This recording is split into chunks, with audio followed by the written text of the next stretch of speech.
E não tem, se você tem uma coisa na cabeça, um plano, um talento, vamos dizer, qual é essa aí? Ninguém pode te ajudar. Sim, pode ajudar, sim, dar pistas, mas ninguém sabe como é que queres fazer, porque é plano teu, tu não tens mapa, não tens, como é que se diz, a planta, não tem nada, a planta tem que estar na cabeça. Então tu estás vendo, Sim, tu estás sim. começando agora, mas já estás vendo lá no fundo e aí tu vai. E assim vem essas placas aí, essas imagens, essa escrita ali. Foi tudo começado assim, comecei com uma plancha, aí depois aquela plancha ensinou como era para fazer a outra. A segunda foi a terceira, e assim foi. Isso. É o interesse da pessoa. Tem pessoas quando Totalmente, chegam nos 50 totalmente. anos, 60 anos, eu estou acabado, para que ainda trabalhar? Não, tem que ter o interesse de Não, alguma interesse coisa. e esquecer da ganância. Sim, sim, a Porque ganância, a ganância. essa aí só casta. O que eu castei aqui, olha, porque o que foi feito pelo povo foi o prédio. Fora a madeira ainda. A madeira eu fiz, o resto então pagaram. Mas o resto 100% doado de graça. Estou gastando, porque a madeira Sim, custa ora. dinheiro, a tinta custa dinheiro, a ferramenta custa dinheiro. Então não pode pensar em dinheiro. Se você pensou em dinheiro, acabou. Acabou, sabe? Não vai E mais. dedicação ao que se gosta. Não, mas eu quero chegar aos 100 anos para continuar a fazer isso. Nós Isso. esperamos que sim. Nós esperamos que O sim. teu avô, Chegou a 90 secreto era o Chegou a teu avô. 91. Eu queria que ele hoje vivo, porque eu gostava de conversar com aquela pessoa. Ele tinha uma memória muito lúcida. Uma memória boa e uma conversa séria. Ele não falava um palavrão, uma besteira, uma conversa séria. Eu conversava com ele, ficava assim meio de cabeça baixa, e ele trazia bronca de longe. Com 90 anos, quantos anos já faz que ele morreu? Ele faleceu em... Nasceu no século. Ele no faleceu início com de 91. Ele nasceu em 1901. 1901. Pois então. Mas E você tem gente, o pessoal valoriza esse trabalho para você. é muito valorizado, mas muito mesmo pelo estranho. O estranho, pois é, isso. Eu tô Só que vendo aqui o isso. povo acostumou. Não é que, mas assim hoje, Não valoriza como eu essas preciso coisas. de alguma Eu sei. coisa ali, porque eu não posso aguentar toda a vida também com o meu bolso. Sim. Mas ninguém contribui. Não tem. A própria igreja, apoio. também a gente não pede, o que eu posso fazer eu faço. Mas deviam de ter mais, porque isso ali é muito valorizado pela imprensa, principalmente pela Sim. imprensa. Então o pessoal de fora quer ver, pode ver o livro. Se vocês acham que não é, pode ver o livro de presença, aí que existe a presença. Aí tem da Inglaterra, tem da Alemanha, tem da França, tudo assinatura de lá. Isso eu Que creio. vem e o alemão está interessado sem barbaridade por essa. Essa é a própria E história. depois esses estados do sul aqui, São Paulo, Mato Grosso do Sul, Paraná, Rio Grande, pode olhar aí que tem o registro da pessoa. Então eles valorizam muito. E o pessoal aqui por fora, Florianópolis, principalmente todo domingo, todo fim de semana tem visita aqui. Então isso que faz a gente cada vez animar mais o trabalho. Mas a vida é bonita, só que a gente no fim não aguenta mais. É muito.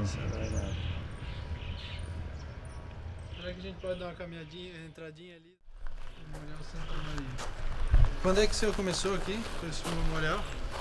Essa ali, na ideia mesmo, comecei dia 18 de setembro de 2004. E aí saí, fui pesquisando, fui fazer pesquisa, juntando papéis. E aí começou o trabalho. O primeiro trabalho que eu fiz foi aquele quadro lá, o último quadro. Ali está registrado todos os padres desde que existe Santa Maria até o atual, que eram parcos daqui da nossa paróquia. Então todos os nomes estão registrados aí. E qual foi a motivação? Alguém pediu para o senhor teve... Não, ninguém pediu. Essa ali eu vi uma vez, ali até uma ideia do Rio Grande do Sul, de São Leopoldo. Lá eu estive na igreja uma vez, na frente da igreja tem uma placa dessa, só que é em cimento, em pedra. Lá tem uma placa, todos os padres que passaram por lá registrados. Aquilo eu achei interessante. E por ali ele começou. E de lá eu passou para as outras placas. E comecei lá na frente, que a história começa lá. E foi indo, toda a história, a árvore genealógica minha, e o trabalho da igreja que está aqui, todos os que administraram a igreja, o pessoal do CAEP. Está tudo registrado desde 1910, começa lá em cima, até a atual. Atual não, porque essa aí já parou em 2007. E assim foi toda a ideia. Esse quadro é a minha árvore genealógica, por parte da mãe e do pai. Então toda, lá de cima, até desde a Alemanha até meus bisnetos. Estão tudo nesse quadro ali.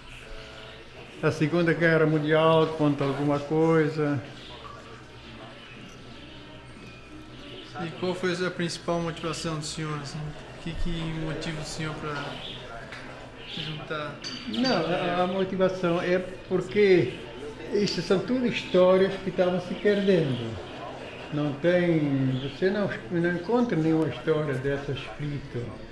Então eu sou muito do passado. Muitos dizem que não tem que olhar para trás, mas eu olho muito para trás. Quem não olha para trás não vê para frente. Então eu gostaria, assim, sempre pensei em deixar algum registro para não se perder. Tem muita historinha bonita, ao menos para mim é interessante, é bonita, e assim não se perde. Assim, ter gravado até, eu nem confio em papel. Gravei na madeira para não... que o papel molha e estraga. A madeira só se por um azar um dia pegar fogo, senão é eterna essa ali. Certeza. E o que é a peça que o senhor mais gosta aqui no museu? Tem alguma coisa que é bem especial para o senhor? Não tem peça que eu mais gosto, eu gosto de tudo. Agora, o que eu gosto muito de fazer é esse sentar aí. Que é um serviço leve, um serviço que puxa bem pela memória. Você tem que estar com a cabeça no lugar certo, porque primeiro você tem que pensar, tem que ter na cabeça, para depois desenhar na madeira, para depois começar o trabalho de entalho. E aí, eu gosto de tudo. E o senhor podia dar uma mostrada, explicar o que tem aqui? Essa aqui, olha, essa aqui a peça é um engenho onde eu fui criado, a réplica do engenho. O engenho de meu pai, onde ele criou 14 filhos, era assim, engenho de açúcar, farinha, e então funcionava do jeito como está aqui, só que era normal. Então eu fiz a réplica do engenho e está aí funcionando. Também gosto de fazer a igreja, que representa a nossa capela, que primeira televisão de Santa Maria era essa ali, 1969. Aquele lá são meus avós maternos. E é tudo assim. Essa aqui era o cilinho. Você, eu acho que nunca conheceu essa peça. Isso, a mulher, antigamente, não tinha carro, não tinha... Para viajar, para transportar a pessoa, era em cima do lombo do cavalo. Então a cela da mulher era essa aqui era da minha mãe. E a cela do homem, você sabe como é, que é hoje ainda, essa ali desapareceu. Então essa era a cela da minha mãe. Eu mandei reformar, eu tinha ela, estava toda quebrada, mandei reformar e está ali. A barbearia antiga, as peças tudo aqui. a barbearia que eu usava antigamente, a máquina de cortar cabelo. E essa aqui era a charrete, uma peça de um carro meio de transporte para um casal. Esse ali era o carro de mola, que era o primeiro carro de passeio de uma família. Isso daí foi tudo dado ou foi foi do senhor? O Não, pessoal essa aqui doa? é 100% feito por mim. De madeira, que de madeira não tem uma madeirinha, nem mais nada mesmo que foi feito por um outro. E os objetos? A televisão, a O objeto barbearia? também era minha, a televisão era minha. Que a primeira televisão de Santa Maria era na minha casa, porque aqui não tinha energia elétrica e eu tinha um gerador. Então em 69 comprei essa televisão. E ela funcionou, só que naquela época pegava só o canal de Blumenau, nem tinha ainda estação. Pegava de Blumenau, depois parece que em 72, 72, aí abriu de Florianópolis. E essa depois tem outras peças aqui, como essa aqui é atuação. Essa aqui é atuação, essa aqui é atuação. Essa aqui é uma máquina de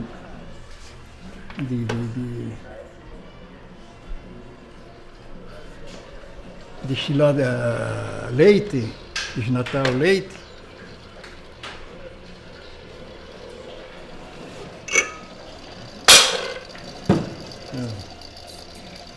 Ela aqui em cima, aqui para baixo está perfeita, está completa.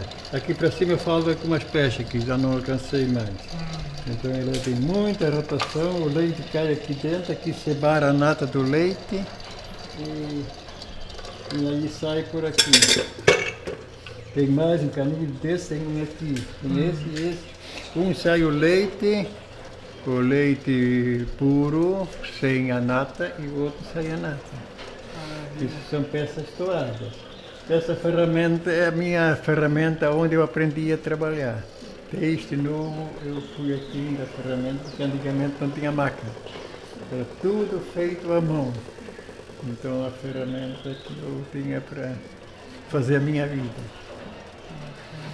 E o senhor trabalhava com o que antigamente? Madeira. Sempre trabalhou com Sempre madeira? madeira. Serraria e oficina. Depois, em 1950 eu servi o exército. E lá trabalhei já na oficina de madeira. Depois de lá eu saí já e fui trabalhar na madeira. Aí trabalhava assim, fazer casas, engenhos, montar engenhos, fazer máquina de engenho, aquela engrenagem de madeira, tudo fazia. E depois eu casei, em 56 eu casei, aí eu montei a oficina, onde eu moro hoje. Comprei um terreno ali, era a primeira oficina tocada a água, com a roda de 5 metros de altura. A roda d'água, a água caía na roda e ouvia a oficina. E depois, então, 70 e pouco, aí veio a energia, então alguma coisa ficou, a roda ficou movendo e a outra parte foi elétrica. E da onde, como é que depois que o senhor fez aquele quadro ali, o senhor fez já pensando em fazer um memorial, em construir em algum local? Ou Não. o senhor, Eu quando fiz, saiu dali para tudo isso daqui? eu quando fiz essa ali, comecei a fazer um quadro, segundo quadro, terceiro quadro, sem saber aonde ia. Aí até um dia falei com o prefeito, ele estava reformando a praça lá, o Geraldo Pauli. Ele estava reformando a praça, eu disse para o Geraldo, eu estou fazendo aquele trabalho lá, comecei assim, pequenininho, mas está crescendo, eu não sei nem o que eu vou fazer daquilo. Aqui na praça, eu sei se tu acha interessante aquilo. Eu acho, para mim é uma obra interessante, botar aqui na praça, fazer um lugar aí na praça, como estás mexendo aí. A gente pode pensar, ele disse. mas se pensar até hoje não se pensou ainda. Depois eu vi que lá o negócio não dava, falei com o padre. Falei que até nós temos um padre que são filhos daqui, uma ideia. O interesse era pouco, sempre pouco. Aí depois eu até falei com o padre, quando estava já quase para montar. Aí o padre disse que falei com a equipe da igreja aqui. Aí estavam interessados, falei com o padre concedeu. Aí então comecei uma obra aqui, mas primeiro eu pensei em fazer lá na frente da igreja. Que aí na igreja tem um muro, e do muro para fora o terreno é da igreja ainda. Eu ia começar em cima do muro para botar a construção para baixo, com colunas altas.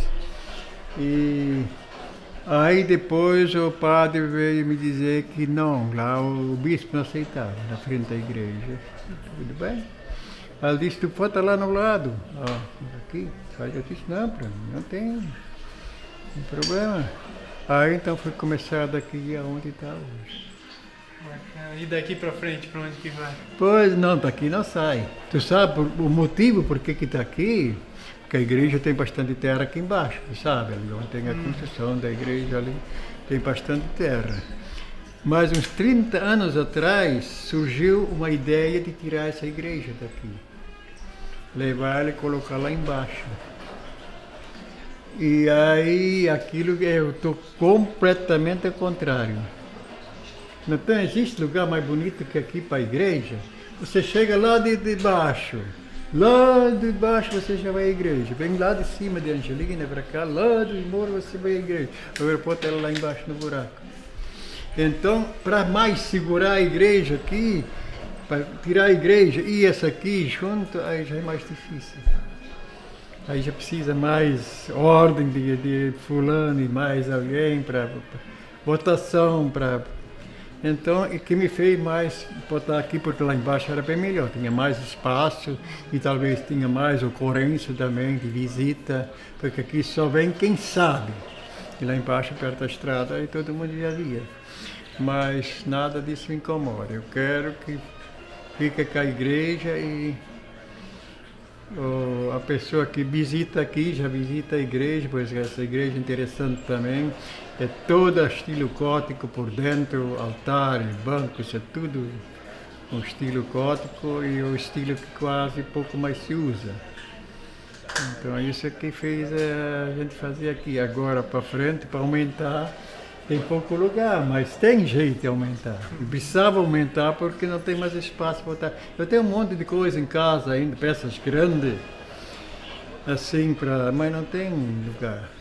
Coisas antigas, máquinas antigas que não se usa mais, o pessoal tua, mas botar onde? Precisa de espaço. E o senhor ainda fala bastante alemão? O senhor ainda fala alemão com outras pessoas aqui? Etwas. Ich spreche ein wenig Deutsch, nicht mehr viel. Nicht. Eu falo o alemão, mas o alemão eu aprendi o Hunsrück. Hoje eu falo um pouco também o clássico, mas a gente se perde muito. Porque tu pode fazer por exemplo, tu lê perfeitamente, pega um livro e lê. Agora deixa uns 2, 3 anos sem ler. Tu pega e já te atrapalha. E assim é comigo, eu falava só o alemão quando eu era criança, só alemão, nem português, não sabia o que era. E hoje me atrapalho porque o português é muito mais fácil.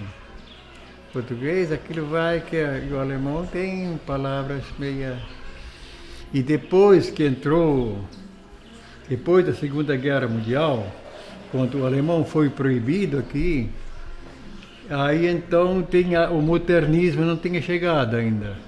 Então o modernismo veio tudo depois da Segunda Guerra Mundial, de 50 anos para cá. Antes de 50 anos, quando eu era criança, o que tinha de moderno? Nada. Aquelas escolas precárias antigamente, máquinas não tinha, caminhão não existia, avião nem se fala. Então aquilo veio tudo depois. E depois a pessoa não podia mais falar alemão, os pais não podiam mais falar com os filhos alemão. Aí então foi encaixado essa palavra avião. Avião é português, mas falava o alemão, dizia o avião, porque não sabia, nem sabia como é que era o alemão, o avião em alemão, porque não chegou até aqui. Então, o caminhão é a mesma coisa, o caminhão nós dizemos em alemão, caminhão, e em português a mesma coisa, caminhão, geladeira, tudo que é moderno veio depois disso, isso foi tudo tirado do português, botado no alemão, mas em português. Então aquilo confunde muito. Porque avião é Flug em alemão, o caminhão é Lastwagen. Geladeira Kühlschrank em alemão, mas é tudo em português, é falado no alemão. Então isso atrapalha. Quando tu vai lá para fora, eu já estive na Alemanha uma vez, então lá você fala como nós falamos aqui, eles não entendem tudo. Eles não sabem o que é um Kühlschrank, uma geladeira. Eles sabem o que é Kühlschrank, mas não sabem o que é geladeira. Então isso é que atrapalha. Mas eu falo ainda. Falo Hunsrück e falo um pouco clássico. E como é que foi para a Alemanha? A Alemanha é um lugar muito bom para passear. Para você passear, fui muito bem acolhido lá. Tive 16 dias na Alemanha, só para morar, né? Morar é aqui, o nosso querido Brasil. O senhor se considera mais brasileiro do que alemão? Ah, sim. Quer dizer que a minha natureza ainda vem da Alemanha, tem que respeitar um pouco. Mas para morar, principalmente para morar, não tem como o Brasil, ainda mais o Sul, nós moramos num paraíso.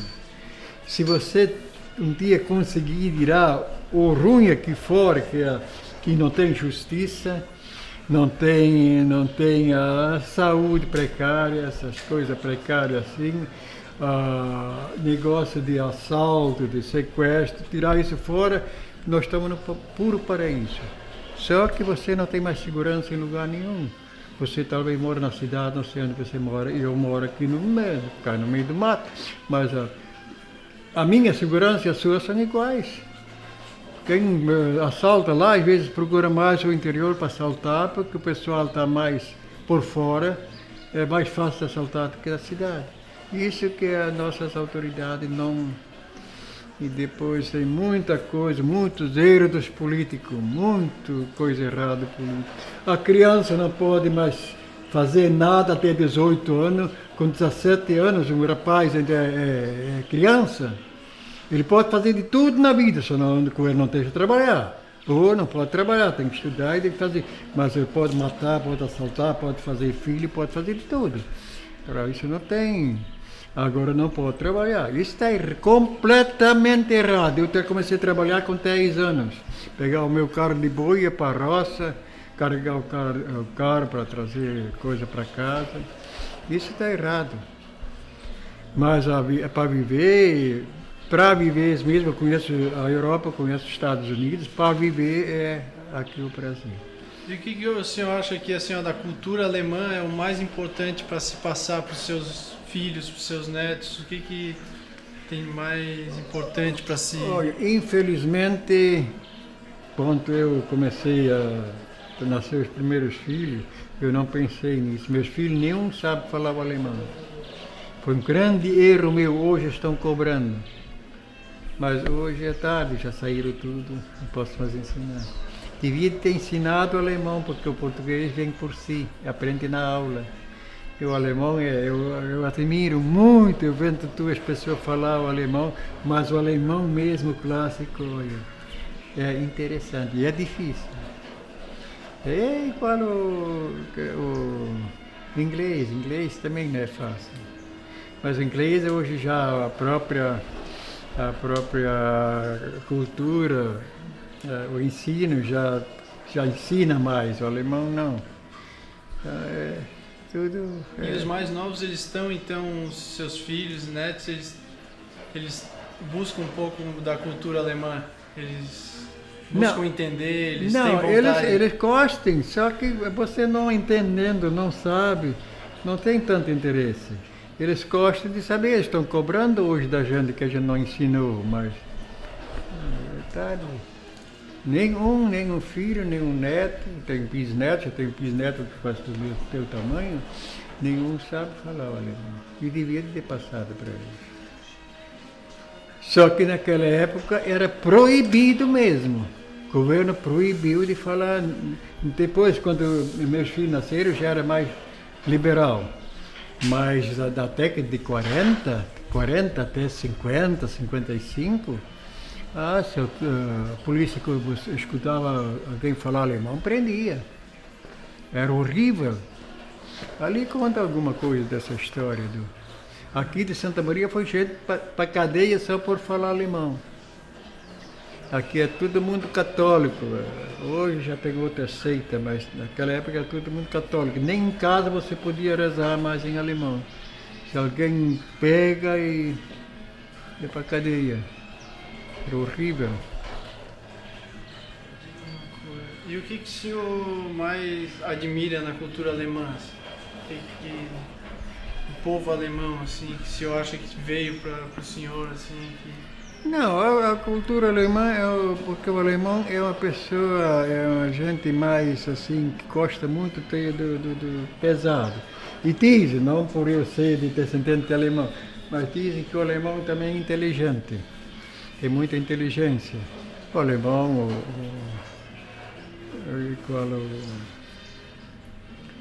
o espanhol,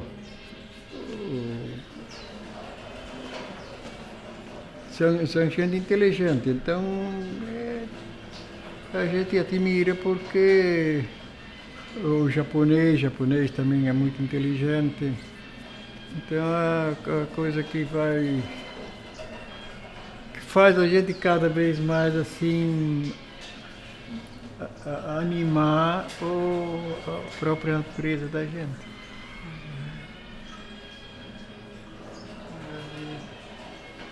E esse crucifixo é grande. Aqui tem coisas, ali tem essas espingardas. Porque isso tudo está passado, isso aí são espingardas bem antigas. Uma é aquela pica-pau, eu acho que você nem conhece, nem chegou a conhecer. E aquela outra é com cartucho. O senhor caçava? Caçava quando eu era novo, gostava de caçar. Mas essas ali não são espingardas verdadeiras. Você diz assim, você olha, mas não te pode botar uma verdadeira no lado, você não diz diferença. Mas essa aí é de madeira, toda de madeira. Porque eu queria botar tudo que eu achava do passado, deixar aqui alguma coisa para... E aí escutei falar que a polícia não aceitava. Arma de fogo não podia botar no museu, alguma coisa, não sei se é ou se não é, também não fui atrás.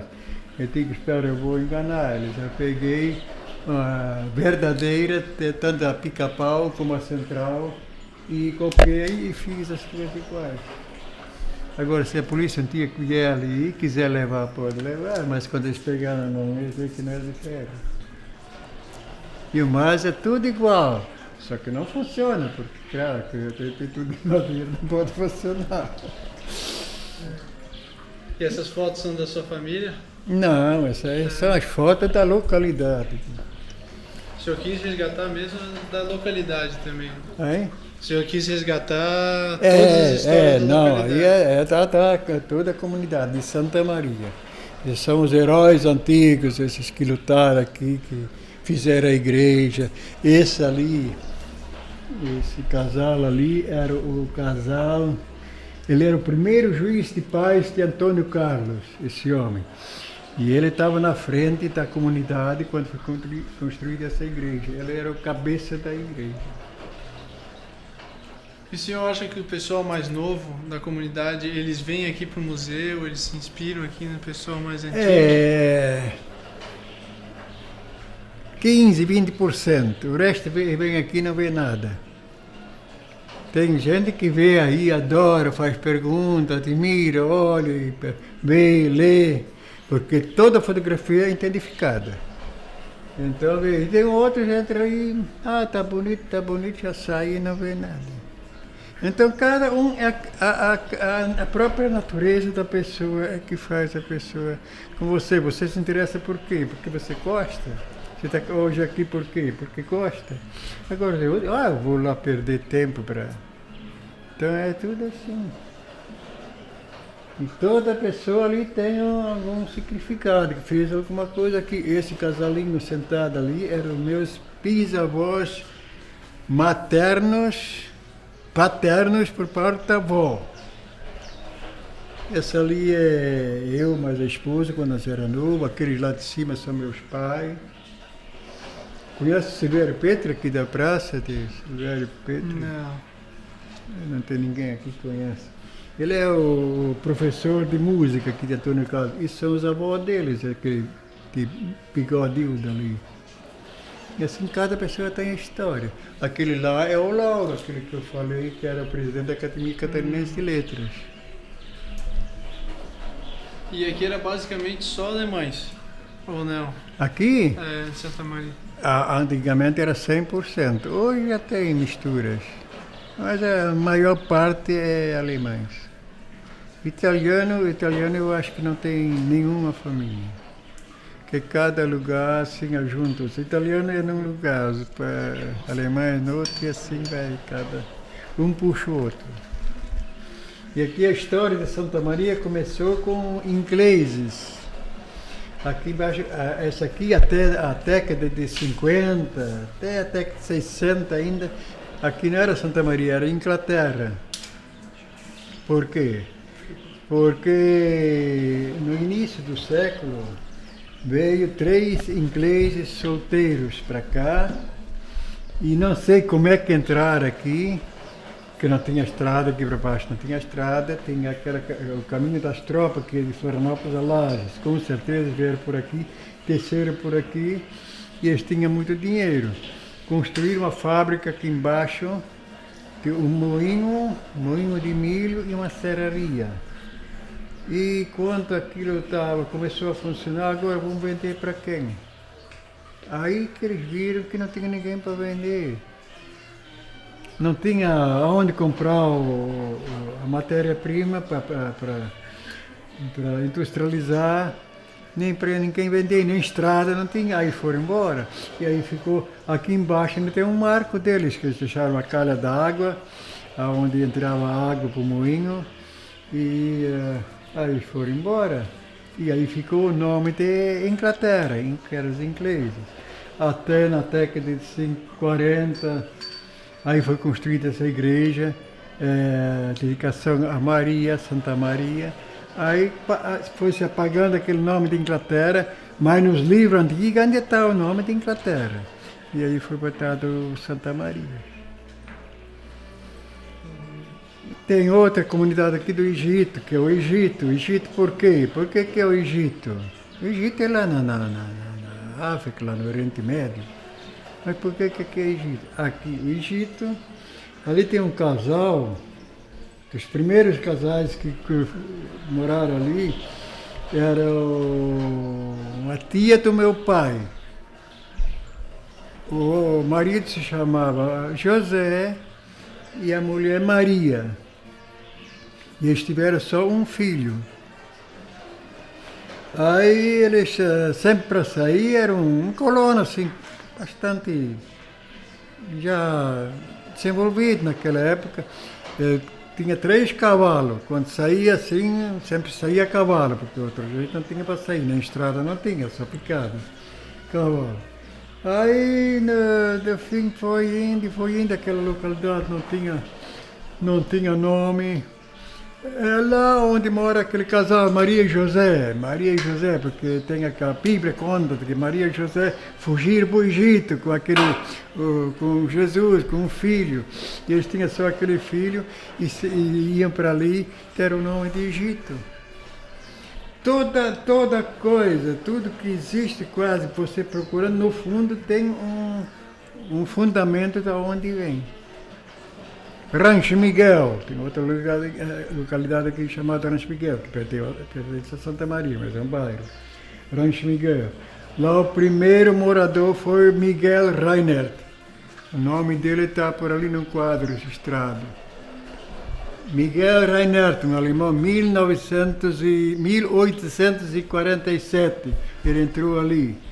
Aí fez um rancho lá ele morou.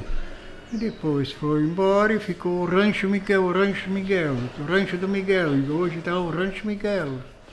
Hoje pode perguntar, 90% não sabem por que tem esse nome. Por isso tem que retratar a história aí, né? Então tem que deixar registro. O Rancho Miguel está registrado ali, do Egito também está registrado ali. Então essa ali não se apaga. Isso, quando a pessoa vê e lê, por isso aquilo tem o nome de Rancho Miguel.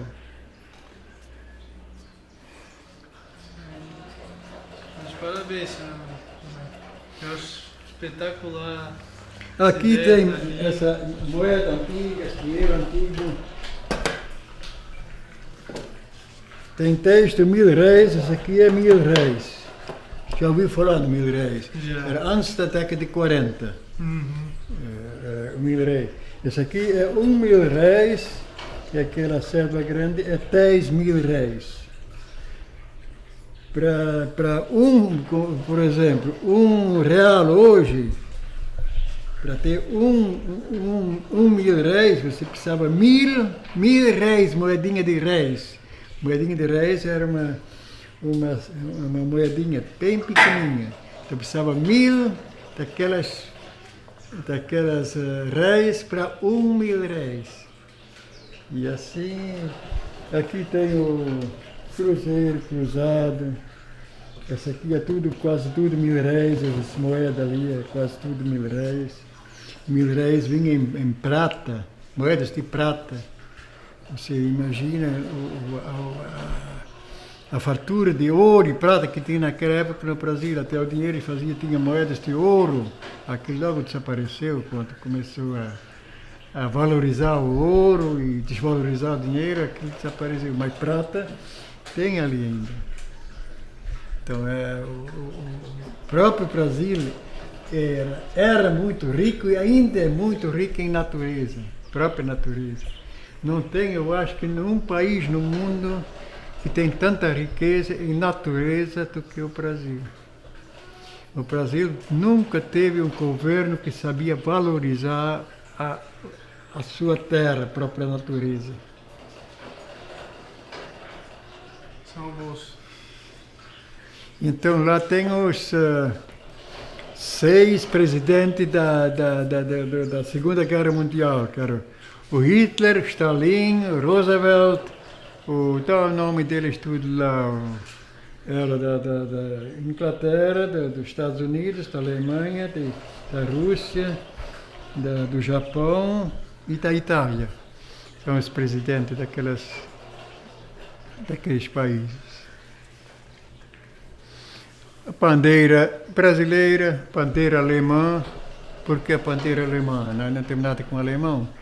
O alemão é que nós viemos, nosso sangue veio da Alemanha. Então tem que honrar o dia que foi inaugurado isso aqui. É uma das festas mais lindas que teve aqui. Foi tocado o hino nacional brasileiro primeiro, depois foi lido as leituras, depois foi tocado o hino alemão. Foi tocado e cantado, é muito lindo o hino alemão. Você só vê quando tem a Copa do Mundo, quando eles tocam o hino alemão, como é linda a música. Eu tenho até um CD ali, muito bonito. Tem que honrar. Maravilha. Então aqui tem, olha, aqui ó.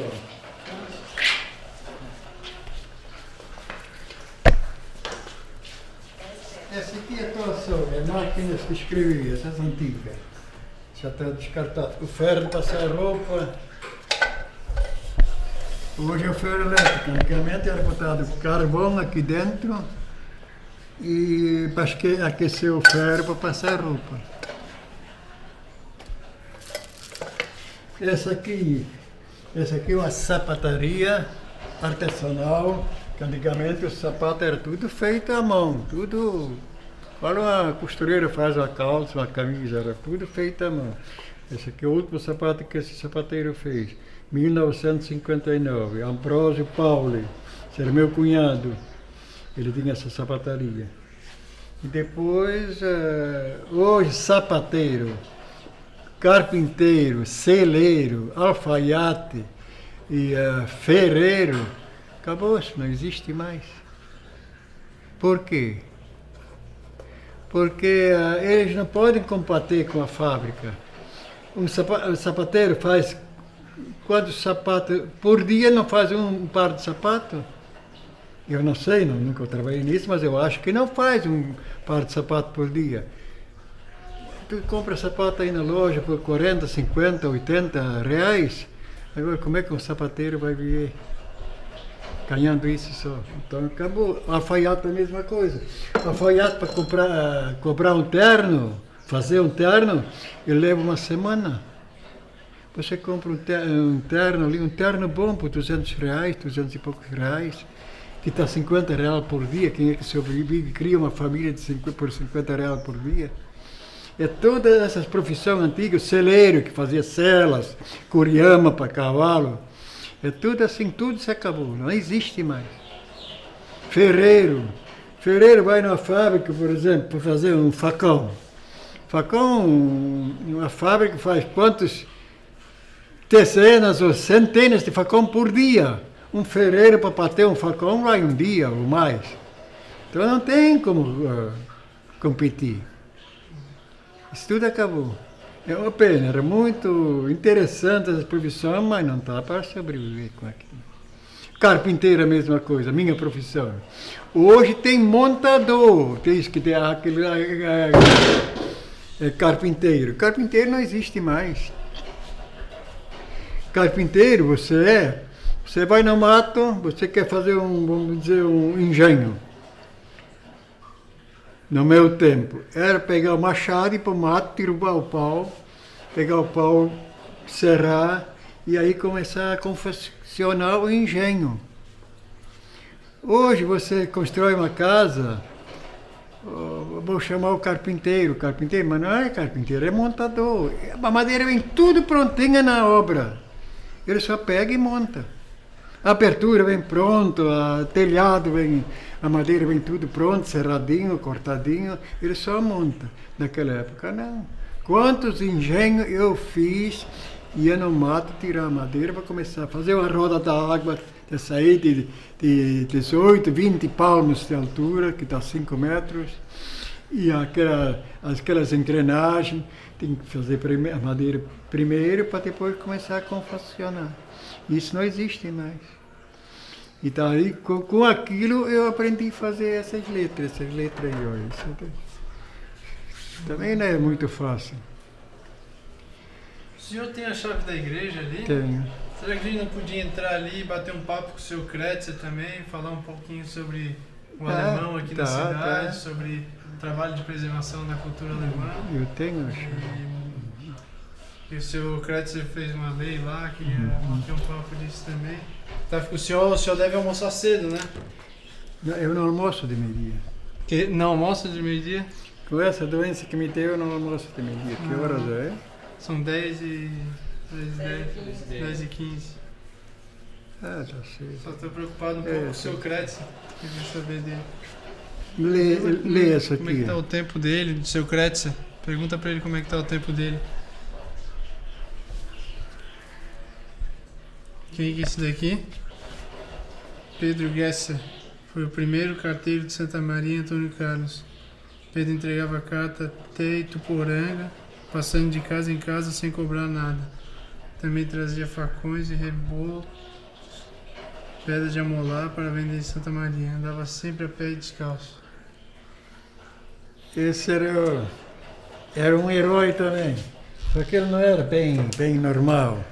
Tu vê, pegar a carta aqui de casa em casa, ir até Ituporanga sem ganhar nada, e a pé. Não tinha condição, tinha assim uma mala grande nas costas. E de lá para cá ele trazia pedra. Esses aqui, ó. Aqui tem uma pedra de rebolo.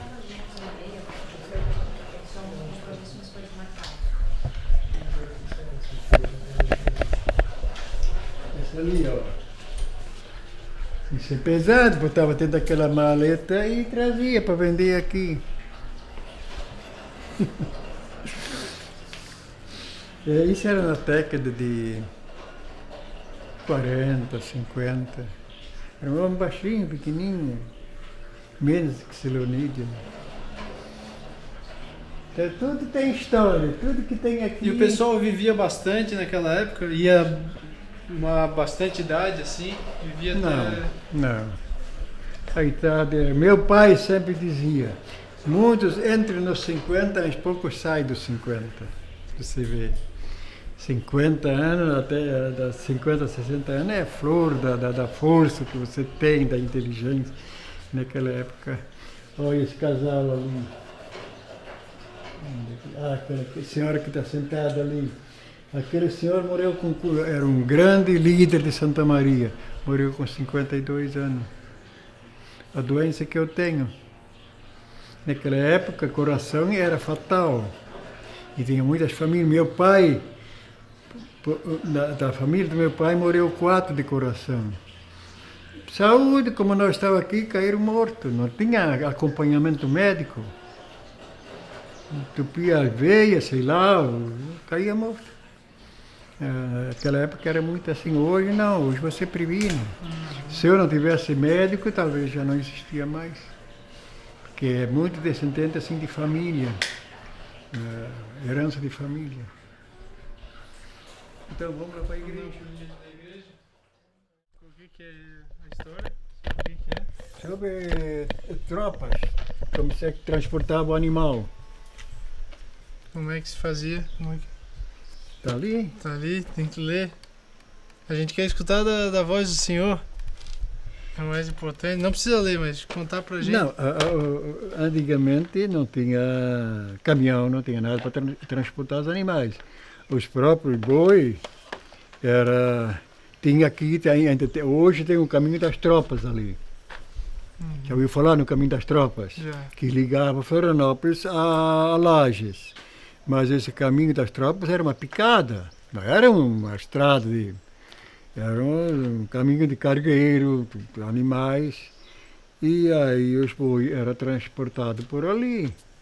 Porcos eram encaminhados no campo. E sempre tem mais brabo, mais chucro e mais manso. O mais manso é fácil de encaminhar e aí o brabo vai acompanhar e vinha trazendo assim. Assim era o boi. E os porcos a mesma coisa. Quando começou a explorar, o governo começou a assentar os primeiros imigrantes alemães ali no mato, lá em Leopoldo Leal, aí em Major Gersino, ali começou ali, tinha muito índio.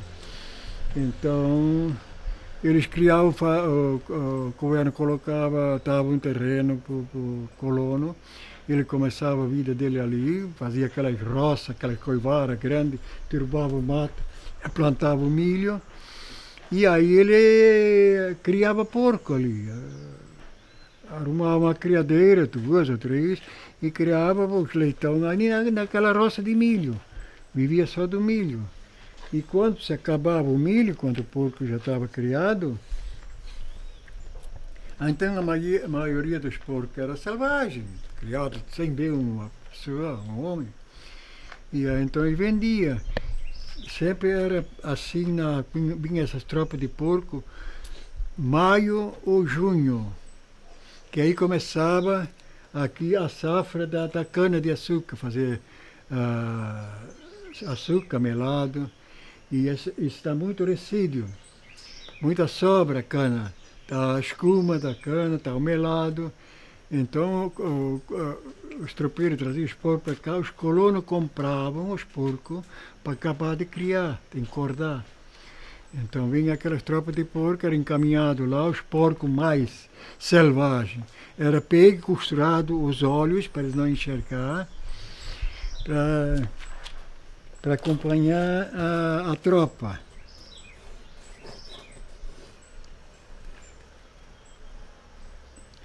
que a gente tem que ler tudo. Mas Jorge assim, ali perto lá, turbava aquelas coivaras para plantar milho. Quando espigava, a espiga amadurecia, os colonos soltavam os porcos na roça para a colheita. Quando os porcos tinham invadido toda a roça,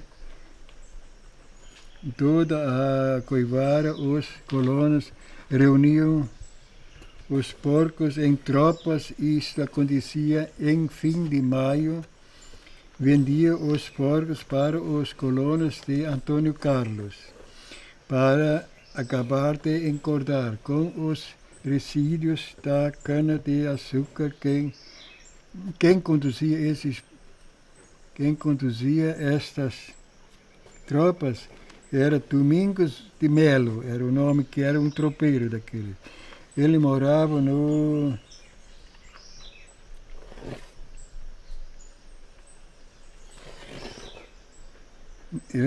Garcia, a redução dos espaços onde os porcos eram criados soltos em comum e também pela modernidade pelo qual passou a agricultura a partir da década de 1960, da mesma forma que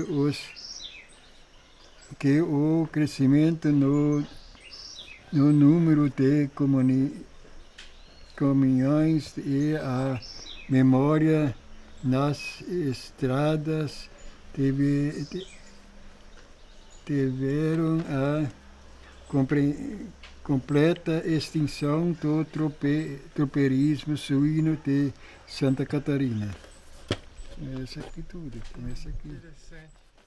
Vai voltar pro assunto dos índios, assim, como é que era essa relação com os índios mesmo? Voltar aquele assunto. Os índios, eu não alcancei mais índio aqui, mas quando eu era pequeno, ainda tinha muitos índios ali para Leopoldo Leal, interior de Angelina e Alfredo, Major Jacino, ainda tinha muitos índios. Então a colonada foi entrando ali e os índios não aceitavam. Aí dava aqueles conflitos. Os índios matavam os colonos matavam os índios e era aquele conflito. E isso foi mais ou menos 1890, 80, 90. Aí houve um grande conflito lá entre os índios e os colonos.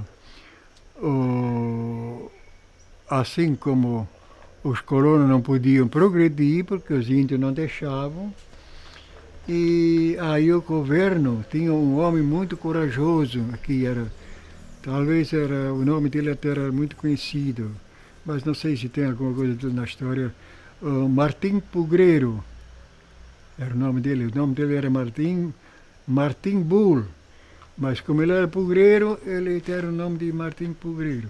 Então o governo, o Estado armou ele, deu uma arma para ele, uma arma de fogo, e talvez era uma espingarda, uma armazinha leve. Naquela época o índio tinha muito medo de arma de fogo. O resto do índio enfrentava tudo, mas ele via arma de fogo, ele ficava com medo. E botou aquele homem lá para cuidar dos índios. Dos colonos, defender os colonos. E um dia esse Martim Pugreiro foi no mato caçar, aí matou uns bichos lá, porque o tempo da caça sempre era no inverno, dia frio. Aí chegou lá no Rio Engano. O rio hoje não existe lá, eu conheço o salto onde ele derrubou esse índio. Tinha um índio velho lá sentado em cima de uma pedra, no sol pescando.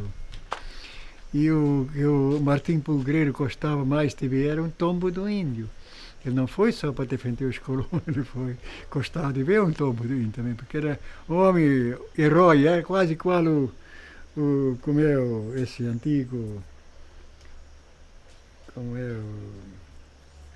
esse nordestino que era começou a invadir o Brasil. Oh, meu Deus. Lampião? Lampião? O Lampião, a Maria Bonita, né? Era igual o Lampião, não tinha medo de nada. Derrubou aquele índio e os índios em redor, ali tinha muitos índios.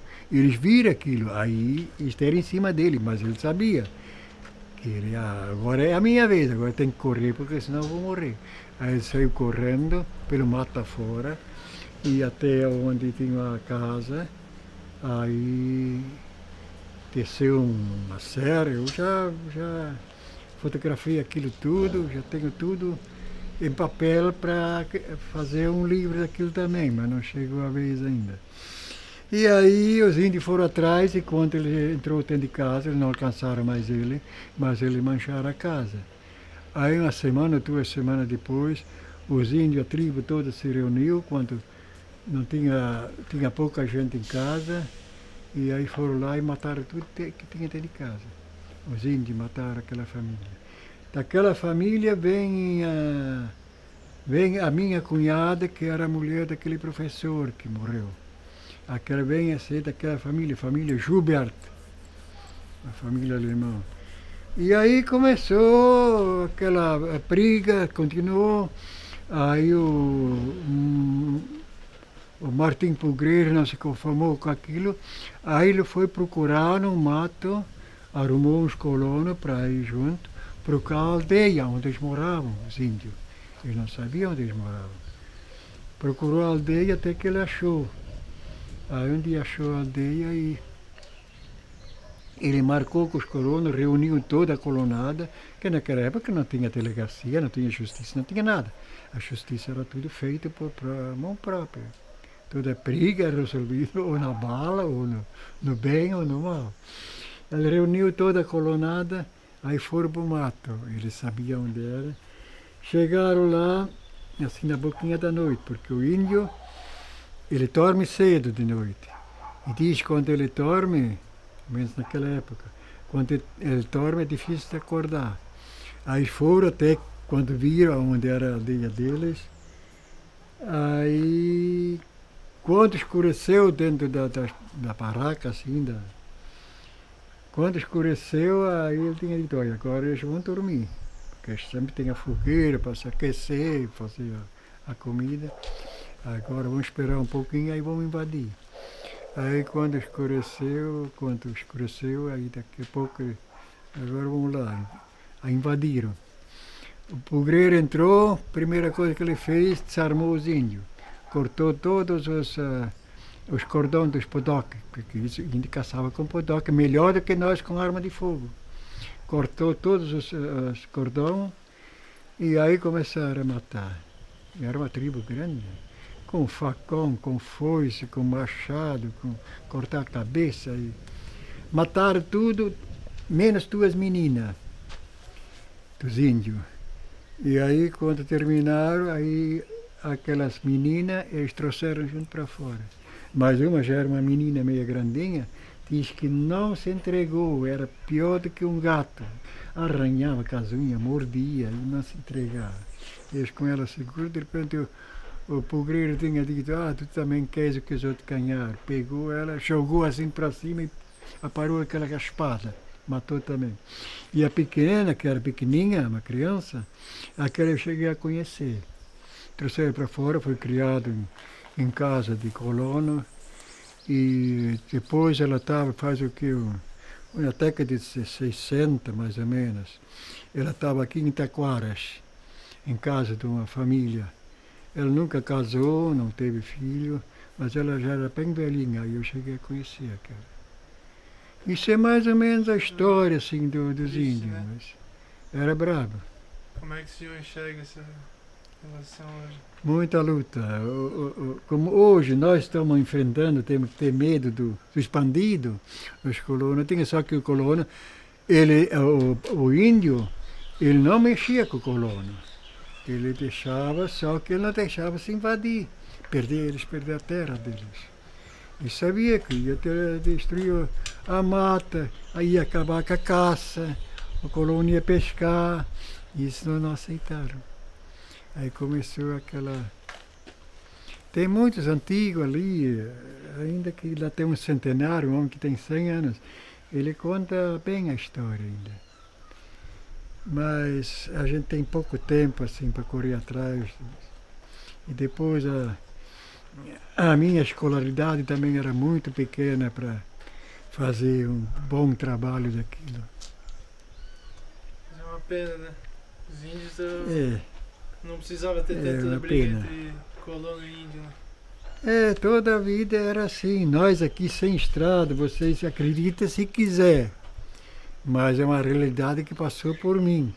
1950 eu servi o quartel em Florianópolis e vinha a pé de Florianópolis até Santa Maria, porque não tinha condição e não tinha estrada. A pé, sabe o que é andar a pé de Florianópolis aqui? Sabe a distância que é? É pertinho, você pega o carro, daqui uma hora está lá, agora anda. E não era aquela estrada que tem hoje, era uma picada, toleiro, banhado, você tem que deixar o caminho, assim, em certos lugares não podia passar mais no caminho onde as carroças passavam, os carros de boi passavam, porque era muito banhado, então tem que passar por dentro do mato, desviar para vir. Assim era 1950, faz 60 e poucos anos. Você vê o progresso. Desse ataque aos índios, assim. O que o senhor acha? O ataque dos índios? É, o ataque aos índios. Né? Porque naquela época o índio era considerado animal selvagem. Então matar um índio era a mesma coisa que atacar um animal. Hoje você mata um índio, você está matando uma pessoa. É um homem, uma pessoa criada por Deus igual a nós. Dizer que os animais também são criados por Deus, mas com inteligência e com tudo. Mas o índio nunca queria trabalhar. O índio era muito malandro, ele vivia só da natureza. Não prejudicava a natureza, só vivia da natureza, do peixe, da fruta, de toda a natureza. Então, eu acho que não era certo. Hoje tem muito conflito com o índio ainda. O governo não devia ditar tudo para o índio. O governo tem que fazer o índio trabalhar, produzir como nós temos que produzir para sobreviver. Mas o índio não quer isso. O índio quer viver da natureza, ele não quer trabalhar. Que você pode ver, por aqui já não tem mais quase descendência nenhum de índio. Todo descendente do índio é malandro.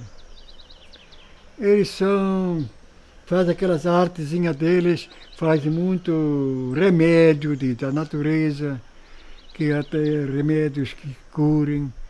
Mas trabalhar pesado, como os escravos trabalhavam, como nós éramos escravos quando era pequeno, isso o índio não quer. E aonde se formou. Se era certo, se era errado, eu não sei, eu não posso julgar, mas eu acho que certo não era, porque você matar o seu próximo, você não está errando. E aquele era o nosso próximo, era a pessoa igual a nós, com inteligência, com tudo, com a cultura deles. E eles tinham mais cultura, mais preservada do que nós próprios brancos. Adoravam Deus, eles tinham o Deus deles. Então não existe um ser no mundo humano que não acredite em Deus. Nem todos querem acreditar, mas eles acreditam, sabem que tem alguma coisa superior a nós, mas não querem aceitar por causa da ganância. E o índio tinha o Deus, um adorava o sol, outro a terra, outro um animal. Era o Deus deles, nós adorávamos aquilo. Assim, como nós assim adoramos Deus Pai. E tudo tem a história, só que para chegar a nós é muito difícil. Porque em meio de caminho a coisa está andando bonitinho, em meio do caminho surge uma novidade, aí aquilo cai fora e a modernização aí continua.